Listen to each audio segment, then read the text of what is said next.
Assalamualaikum dan selamat sejahtera. Ini adalah video dokumentari yang bertajuk Hak Asasi Manusia di Malaysia yang dihasilkan oleh Kumpulan 7 dan 8. Berikut merupakan senarai nama ahli kumpulan. Apa itu hak asasi manusia? Hak asasi manusia adalah hak yang dimiliki oleh setiap individu tanpa mengira agama, bangsa, jantina atau latar belakang sosial. Ia merupakan asas kepada kehidupan yang bermaruah dan bermartabat. Hak asasi manusia di Malaysia dilindungi oleh Perlembagaan Persekutuan. Perkara 5 hingga 13 dalam perlembagaan ini menjamin hak-hak asas seperti kebebasan bersuara, hak untuk hidup, kebebasan beragama dan hak kesamarataan di sisi undang-undang.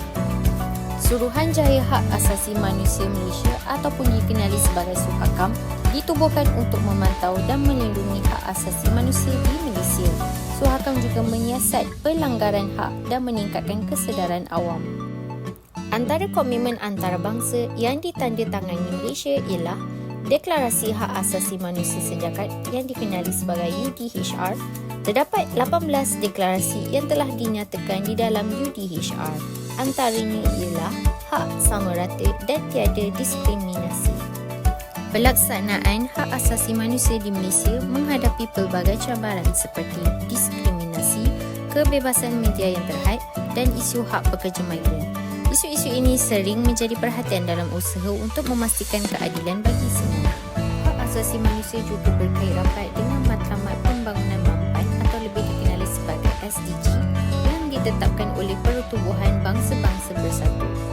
Beberapa matlamat SDG seperti tiada kemiskinan dan kesamarataan jantina secara tidak langsung berkaitan dengan perlindungan dan pengiktirafan hak asasi manusia. Perbezaan antara hak asasi manusia di Malaysia dan di negara lain ialah hak asasi manusia dilindungi oleh Perlembagaan Persekutuan yang merupakan undang-undang tertinggi di Malaysia dan hak-hak ini telah termaktub dalam bahagian 2 yang dikenali sebagai peruntukan mengenai kebebasan asasi. Manakala di negara lain, perlindungan hak asasi manusia lebih ketat dan tidak terdapat undang-undang yang membenarkan sekatan terhadap kebebasan bersuara tanpa alasan yang kukuh. Kesimpulannya, masih banyak lagi aspek yang perlu dilakukan untuk memastikan semua individu dapat menikmati hak mereka sepenuhnya.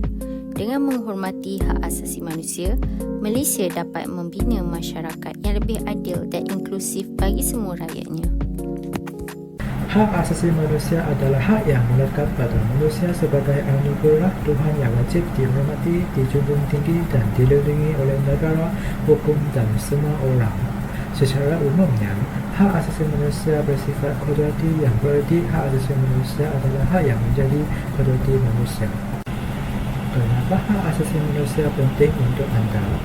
Idea hak asasi manusia ialah semua orang dilayan dengan bebas dan saksama tanpa mengira kaum, agama, pendapat, asal-usul dan latar belakang lain sama ada ekonomi, sosial dan juga politik.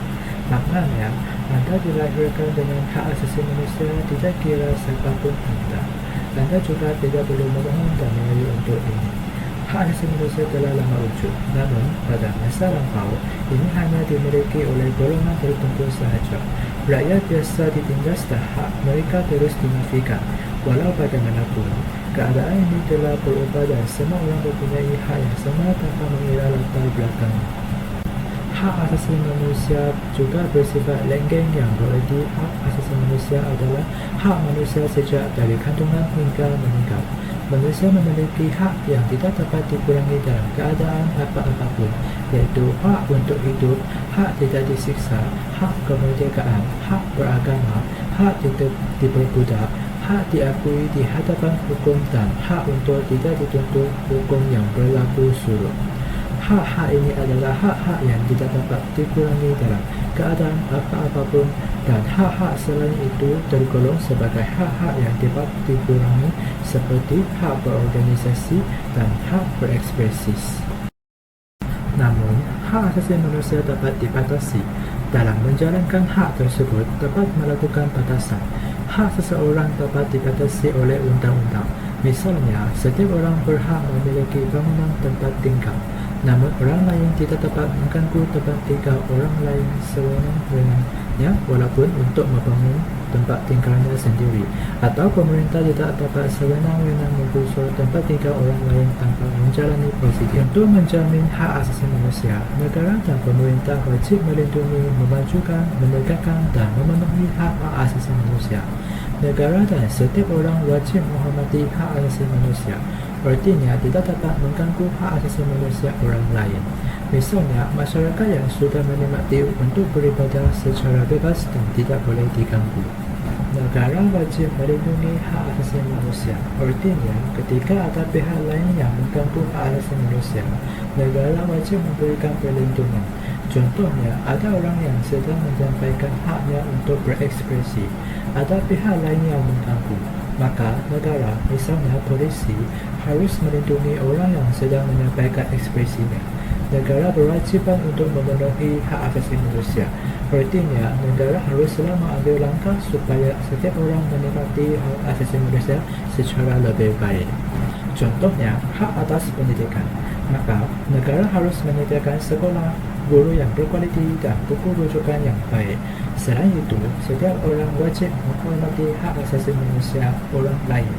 Namun, dalam menjalankan hak dan kebebasannya, setiap orang wajib menuntut kepada pembatasan yang telah ditetapkan oleh undang-undang negara agar dapat menghormati hak dan kebebasan orang lain. Apabila seseorang atau sekelompok orang bekerja melawan negara sengaja atau tidak sengaja mengurangi, menghalangi, membatasi atau mencabut hak orang lain, maka hal ini tersebut ialah pelanggaran hak asasi manusia. Pelanggaran hak asasi manusia akan menjadi akar dari segala permasalahan dari sesuatu negara. Mari kita bekerja sama untuk membatasi diskriminasi, untuk menghormati dan menghargai sesama manusia.